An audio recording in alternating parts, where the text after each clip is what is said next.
niño, marcado por Dios, desde el vientre. Dicen que hay personas que nacen con una misión y otras que son enviadas por Dios mismo para cambiar el mundo.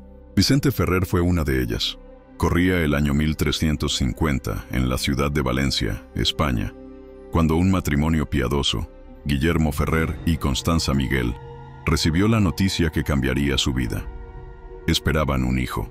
Desde antes de nacer, ese niño fue motivo de oraciones, promesas y una fe viva en que sería un regalo del cielo. Constanza, su madre, contó después que durante su embarazo tuvo un sueño extraño y profundo. Veía a su hijo vestido con el hábito de un fraile dominico, rodeado de multitudes que lo escuchaban con lágrimas en los ojos. Al despertar, sintió que Dios le confirmaba que ese niño no era común. Estaba marcado para una misión especial. El 23 de enero de 1350, el pequeño Vicente vino al mundo. Desde el principio, su vida estuvo envuelta en señales. Nació en plena crisis en Europa, cuando la peste negra y las guerras desgarraban reinos. Y sin embargo, donde todos veían caos, él crecería viendo la mano de Dios. De niño, Vicente no buscaba juegos ruidosos ni travesuras sin sentido. Amaba pasar tiempo en silencio, observando la naturaleza y contemplando el cielo. A menudo se perdía en largas reflexiones y preguntas que dejaban asombrados a los adultos. ¿Por qué Dios permitió que existiera el mal? ¿Cómo es el cielo? ¿Qué quiere de nosotros? No era la voz de un niño corriente, era el comienzo de un predicador que haría temblar corazones. En su hogar, la fe era el centro de todo. Sus padres no eran ricos, pero le dieron el mayor tesoro, el amor a Dios y el respeto por los pobres. Vicente aprendió que la verdadera grandeza no estaba en acumular bienes, sino en servir al prójimo. Cada vez que un mendigo pasaba por la calle, él corría a darle un pedazo de pan o agua, siempre con una sonrisa. A los 17 años, Vicente ingresó a la Universidad de Valencia, donde destacó en filosofía y teología. Su inteligencia era tan aguda que sus maestros decían: «Parece que entiende las cosas antes de que se las expliquemos». Pero lo más sorprendente no era su talento, sino su humildad. Nunca buscó reconocimiento para sí mismo. Todo lo atribuía a Dios.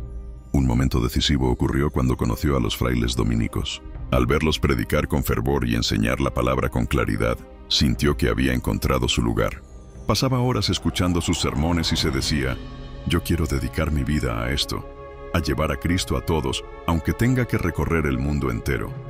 Poco después, en contra de las expectativas de algunos familiares que soñaban con verlo como un gran profesor universitario, Vicente tomó una decisión radical: entrar al convento dominico. Fue un paso que no dio por emoción pasajera, sino como respuesta a un llamado interior que ardía desde su infancia. Dentro del convento, su vida de oración y penitencia impresionaba a todos. No solo estudiaba con intensidad, sino que ayunaba, servía a los enfermos y pasaba noches enteras en adoración. Muchos afirmaban que ya entonces obraba pequeños milagros de sanación y conversión, aunque él lo negaba con humildad. Sin saberlo, aquel joven que había crecido con un corazón lleno de preguntas, estaba a punto de convertirse en una de las voces más poderosas de la Iglesia en tiempos de confusión. Su historia apenas comenzaba, y lo que Dios haría a través de él dejaría huella en toda Europa. El llamado que encendió Valencia. Imagina la ciudad de Valencia a finales del siglo XIV. Calles empedradas, campanas resonando desde lo alto de la catedral, y un joven fraile dominico cuyo corazón ardía con un fuego que no provenía de este mundo. Vicente Ferrer, con apenas 19 años, ya había profesado sus votos en la orden de predicadores. Sus días se llenaban de estudio, oración y ayuno. Sus noches, de silencios rotos únicamente por sus plegarias, que parecían arrancar pedazos de cielo. Pero Dios no lo quería solo como un fraile de claustro. Lo quería en las plazas, en los caminos, en los mercados, predicando. Vicente lo intuía, pero todavía no sabía la magnitud de la misión que le aguardaba. Durante sus estudios en Barcelona y luego en Lérida, su inteligencia deslumbraba a profesores y compañeros. Dominaba la teología y la Sagrada Escritura con una facilidad que solo podía explicarse como un don. Sin embargo, Vicente no se veía como un erudito encerrado en una cátedra. Él anhelaba almas, no diplomas, y ese deseo, aunque puro, lo llevaría a un camino donde la luz y la cruz caminarían juntas. En 1374, la peste negra aún golpeaba esporádicamente a Europa. Vicente comenzó a predicar en parroquias y plazas. Su voz era potente, Pero lo que realmente atraía a las multitudes era que hablaba con una autoridad que no parecía de este mundo. No citaba a Cristo como un hecho histórico, sino como alguien vivo, presente, mirándote a los ojos. Y entonces, un hecho extraordinario. Mientras se encontraba en el convento, cayó gravemente enfermo, al punto de creer que iba a morir. Postrado, con fiebre y sin fuerzas, tuvo una visión. Cristo, acompañado de San Francisco y Santo Domingo, le dijo: «Vicente, levántate, ve y predica el juicio final. No te detengas, yo estaré contigo». Al despertar, su fiebre había desaparecido por completo. Para él no había duda, había recibido su misión. Desde ese día, ya no sería simplemente un fraile dominico. Sería un mensajero de Dios, viajero incansable y heraldo del arrepentimiento. Su estilo de predicación era radical. No temía hablar del cielo, ni del infierno. Describía el juicio final con tal fuerza que la gente rompía a llorar en medio de las plazas. Hombres y mujeres dejaban sus rencores y buscaban reconciliarse. Ladrones devolvían lo robado, familias rotas se abrazaban de nuevo. Pero su vida no sería solo de multitudes y conversiones. El siglo XIV estaba marcado por un problema gravísimo: el cisma de Occidente, que dividía a la Iglesia con 2 e incluso 3 papas rivales. Vicente, profundamente obediente a la Iglesia, se vería envuelto en esta crisis, sirviendo como confesor y consejero del Papa Benedicto XIII en Aviñón. Aquel puesto le daría influencia, pero también grandes enemigos. En medio de las intrigas eclesiásticas, Vicente nunca abandonó su misión esencial: predicar. Viajaba a pie o a lomos de un humilde burro, recorriendo pueblos y ciudades. A veces lo recibían con fiesta, otras con piedras. Él lo aceptaba todo con serenidad. Su presencia era inconfundible: túnica blanca de dominico, capa negra y un crucifijo en la mano. A su paso, enfermos se curaban, endemoniados quedaban libres y corazones endurecidos se abrían a la gracia. Los testimonios de milagros comenzaron a multiplicarse, desde multiplicación de alimentos para los pobres hasta resurrección de muertos. Y aunque él siempre repetía que no era Vicente sino Cristo quien obraba, la gente lo veía como un santo vivo. A medida que su fama crecía, también aumentaban las tensiones. Algunos lo acusaban de fanatismo, otros de exagerar en sus sermones sobre el fin del mundo. Pero Vicente sabía que el tiempo es corto y que cada alma vale más que todo el oro del mundo. La semilla estaba sembrada. El joven fraile valenciano ya se había convertido en una figura que nadie podía ignorar. Lo que vendría después, sus grandes misiones por Europa, las conversiones masivas y el impacto que dejaría en la historia de la Iglesia, sería aún más asombroso. Pero todo había comenzado aquí, en esta etapa, cuando un joven obedeció un llamado, se levantó de su lecho de muerte y decidió gastar su vida entera para salvar a otros. El predicador del juicio final, inicio con tono fuerte, voz intensa y música épica de fondo. Dicen que cuando San Vicente Ferrer subía al púlpito, no era un hombre quien hablaba, era el mismo Espíritu Santo rugiendo a través de su voz. No importaba si estabas en un gran salón, en una plaza abarrotada o en el campo abierto, todos escuchaban cada palabra como si te hablara directamente al alma. Y lo más impactante, predicaba a miles de personas de diferentes países y cada uno lo entendía en su propio idioma. Era un verdadero milagro del don de lenguas. Sus sermones no eran suaves discursos de consuelo, no. Vicente hablaba del juicio final, de la eternidad, de la misericordia de Dios, pero también del peligro del pecado. La gente lloraba, se arrodillaba y confesaba sus pecados en ese mismo momento. Muchos decían que era imposible escucharle y seguir siendo la misma persona. Su presencia era tan impresionante que las ciudades enteras se preparaban semanas antes para recibirlo. Cuando llegaba, los mercados cerraban, las campanas repicaban, y multitudes lo seguían como si fuera un profeta del Antiguo Testamento. Y, de hecho, así lo consideraban. El ángel del Apocalipsis. Vestía su hábito dominico, sencillo pero imponente, y portaba siempre un crucifijo. Con él en la mano, alzaba la voz y clamaba: «Arrepentíos, porque el reino de Dios está cerca». Sus milagros no se limitaban a las palabras. Durante sus misiones, enfermos eran curados, endemoniados liberados, y hasta muertos regresaban a la vida. Pero el milagro más grande era el cambio radical en las almas. En algunas ciudades, después de su predicación, las tabernas se vaciaban y las iglesias se llenaban. Los odios y venganzas se reconciliaban, y hasta pleitos de años terminaban en abrazos de paz. Era un hombre incansable. Viajó por España, Francia, Italia Suiza y otros países, siempre a pie, siempre predicando, sin detenerse por el frío, la lluvia o el hambre. Dormía poco y comía lo mínimo para seguir su misión. Decía que no había tiempo que perder, porque el alma era más valiosa que cualquier comodidad. Y aunque muchos lo amaban, también había quienes lo criticaban o lo rechazaban. Algunos poderosos temían su influencia, porque denunciaba la corrupción, la avaricia y la injusticia sin importar el rango social. Vicente no se callaba, porque su misión no era agradar a los hombres, sino llevarlos a Dios, costara lo que costara. En este tiempo la Iglesia vivía una crisis, el gran cisma de Occidente, con varios papas reclamando ser el verdadero. Vicente, que era consejero de reyes y papas, se vio envuelto en este conflicto, pero siempre buscó la unidad de la fe y la paz en la Iglesia. Aunque su papel en el cisma sería complejo, su corazón estaba firme en Cristo, y jamás dejó que la política apagara su ardor por las almas. Pero lo que más impactaba de él no era solo lo que decía, sino cómo lo decía. Miraba a cada persona como si supiera todo lo que había en su corazón, y muchos aseguraban que él conocía los pecados ocultos de la gente, no para humillarlos, sino para invitarlos con amor a volver a Dios. A San Vicente Ferrer lo llamaban la trompeta de Dios y el ángel del Apocalipsis, porque creían que su voz era una advertencia celestial, un llamado urgente a prepararse para la eternidad.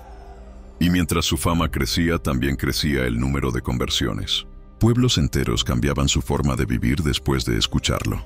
La fuerza de su predicación no era humana, y todos lo sabían. Pero lo que nadie imaginaba era que Vicente estaba por enfrentarse a una de las decisiones más difíciles de su vida, una que pondría a prueba su obediencia, su fe y hasta su reputación. Pruebas, obediencia y el gran cismático. San Vicente Ferrer ya era reconocido como un predicador poderoso y milagroso, amado por muchos, pero también vigilado con recelo por otros. El siglo XIV era una época convulsa para la Iglesia. El gran cisma de Occidente dividía a los católicos entre varios papas que reclamaban legítimamente la autoridad. Vicente, hombre de profunda fe y obediencia, enfrentó una de las pruebas más duras de su vida. El Papa Benedicto XIII, conocido también como el Papa de Aviñón, lo nombró confesor y consejero. Este papa era una figura controvertida que se negaba a renunciar a su pontificado, lo que prolongaba la división en la Iglesia. Vicente se encontró en medio de una lucha política y espiritual que ponía a prueba su fidelidad y su compromiso con la unidad de la Iglesia. A pesar de las presiones para tomar partido de manera definitiva, Vicente eligió la obediencia total, incluso cuando su conciencia le decía que esta situación era perjudicial para la Iglesia. Durante años, acompañó al Papa Benedicto XIII, aconsejándolo y apoyándolo en momentos difíciles. En su corazón, Vicente buscaba la reconciliación y la paz para todos los fieles. Sin embargo, esta cercanía le causó enemigos poderosos dentro y fuera de la Iglesia, que lo acusaban injustamente y lo criticaban. Pero Vicente no se detuvo. Continuó predicando por toda Europa, llevando mensajes claros y fuertes. Llamaba a la conversión, denunciaba la corrupción y el pecado, y proclamaba el amor misericordioso de Dios. Su voz era como un faro en la oscuridad, guiando a las almas hacia la luz. A pesar de las dificultades, Vicente siempre mantuvo una humildad ejemplar. No buscaba poder ni reconocimiento, sino cumplir con la voluntad de Dios. Su vida era una constante entrega y sacrificio, marcada por la oración y la penitencia. Finalmente, ante la insistencia para resolver el cisma, Vicente se retiró de la corte papal y dedicó sus últimos años a predicar la unidad y la paz, buscando sanar las heridas que la división había dejado en la Iglesia y en los corazones de los fieles. Su ejemplo de obediencia, incluso en circunstancias adversas, inspira a los creyentes a confiar en la providencia divina y a mantener la esperanza, incluso cuando las pruebas parecen insuperables. Tras años de compromiso con la Iglesia durante el Gran Cisma, San Vicente Ferrer volvió su mirada hacia las calles, plazas y caminos de Europa para predicar sin descanso. Ya no estaba atado a la corte papal, sino que tenía una misión clara: despertar almas, sanar corazones y llevar la luz de Cristo a todos los rincones. Vicente era un verdadero peregrino del Evangelio. Caminaba miles de kilómetros, sin miedo a la fatiga, la lluvia o el frío, recorriendo España, Francia, Italia, Suiza y más allá. A donde iba, La gente lo recibía con esperanza, porque todos sabían que su predicación no era solo palabra, sino un llamado vivo y poderoso a la conversión. Sus sermones eran tan intensos y convincentes que cientos, incluso miles, experimentaban cambios radicales en su vida. Ladrones abandonaban sus delitos, familias se reconciliaban, nobles y campesinos se unían en la fe. Vicente no solo hablaba del amor de Dios, sino que lo hacía palpable con sus acciones y milagros. La fama de sus prodigios creció con rapidez. Se cuentan múltiples historias de enfermos que recuperaban la salud después de su bendición, de personas liberadas de posesiones demoníacas y hasta de resurrecciones sorprendentes. Sin embargo, él siempre señalaba que el verdadero milagro era la transformación interior del corazón humano. Uno de los episodios más recordados es cuando, en plena predicación, multiplicó panes y peces para alimentar a una multitud hambrienta, evocando el milagro de Cristo en el Evangelio. En otra ocasión, durante una sequía severa, se dice que rogó por la lluvia y las nubes cubrieron el cielo, salvando las cosechas y evitando la hambruna. Pero Vicente no solo era un hombre de milagros, sino también un hombre de profunda humildad. A pesar de su fama, se mantenía sencillo y cercano a la gente más humilde.